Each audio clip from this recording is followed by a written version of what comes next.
হযরত আলী রাদিয়াল্লাহু তাআলা আনহু যখন বাড়িতে আসে, বাড়িতে আসার সঙ্গে সঙ্গে দরজায় যখন বাড়ি দিয়ে দেয়, বাড়ি দেওয়ার সাথে সাথে দরজা খুলে যায়। আলী রাদিয়াল্লাহু তাআলা আনহু এবার চিন্তা করলেন, আজকে গভীর রজনীতে আসবো, দেখি তো দরজাটা আগে খুলে কি খুলে না। আলী রাদিয়াল্লাহু তাআলা আনহু যখন দরজার সামনে আসলেন, দরজায় যখন একটা বাড়ি দেয়, দেওয়ার সঙ্গে সঙ্গে দরজা খুলে যায়। আল্লাহু আকবার।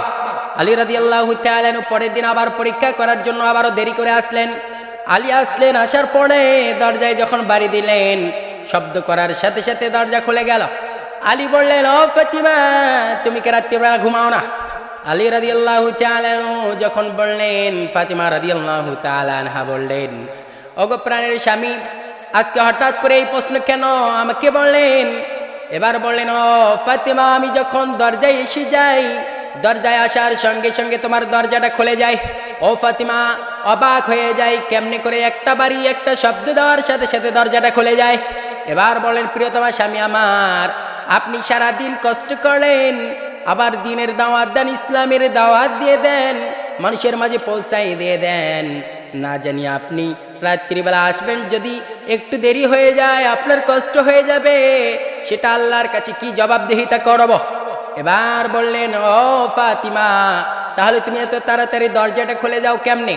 এবার বললেন, প্রিয়তমা স্বামী আমার, আমি দরজায় হেলান দিয়ে থাকি, না জানি কখন আমার স্বামী আসবে।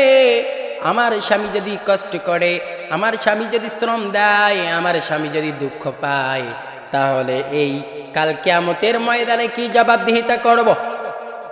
এবার বললেন, প্রিয়তমা স্বামী আমার, আপনি যখন দরজায় একটা লক দিয়ে দেন, দরজায় যখন একটা বাড়ি দিয়ে দেন, দরজা সঙ্গে সঙ্গে খুলে যায়। কারণ হলো আমি সারা রাত্র ধরে দাঁড়িয়ে থেকে দরজায় হেলান দিয়ে থাকি, না জানি কখন জানি আমার স্বামী এসে যায়। আল্লাহু আকবার। এবার বললেন, ফাতিমা কেউ, ফাতিমা কেউ, তুমি কি রাত্রিবেলা ঘুমাও না আমি না আসা পর্যন্ত? এবার বললেন, না আমি ঘুমাই না, আপনি না আসা পর্যন্ত দরজায় ট্যাগ দিয়ে থাকি, হেলান দিয়ে থাকি, না জানি আমার স্বামী কখন জানি এসে হাজির হয়ে যায়। এই জন্য মা এবং বোনদেরকে বলি, স্বামীর সেবা যত্ন করবে, স্বামীর শুকর আদায় করবে, স্বামীর কি করবে? সেবা যত্ন করবে। স্বামী যদি তোমার প্রতি খুশি হয়ে যায়, আমার আল্লাহ তোমার প্রতি খুশি হয়ে যাবে। আজ অসংখ্য অগণিত পরিবারগুলো ধ্বংস হয়ে যাচ্ছে, পরিবারে অশান্তি শুরু হয়ে গেছে, কারণ একটাই, স্বামীর কথার সাথে স্ত্রীর কথার কোনো মিল নাই, আছে না? নেই। স্বামী স্ত্রী কথা বলবে, কিন্তু তাদের কথার সাথে কথা মিলে না। একজন যদি বলে আরেকজন রেগে যায়, আরেকজন যদি রেগে যায়, সেও রেগে গেলে চূর্ণ বিচূর্ণ হয়ে যায়।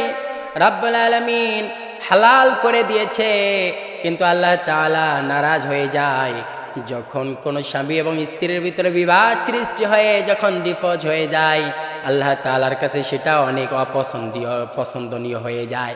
এই জন্য আমাদের খেয়াল রাখতে হবে, মা এবং বোনদেরকে, একটা পুরুষ কতই না পরিশ্রম করে, মাথার ঘাম পায়ে ফেলে নিজের টাকা উপার্জন করে, স্ত্রীর জন্য খাবার নিয়ে এসেছে, সন্তানের জন্য খাবার নিয়ে এসেছে।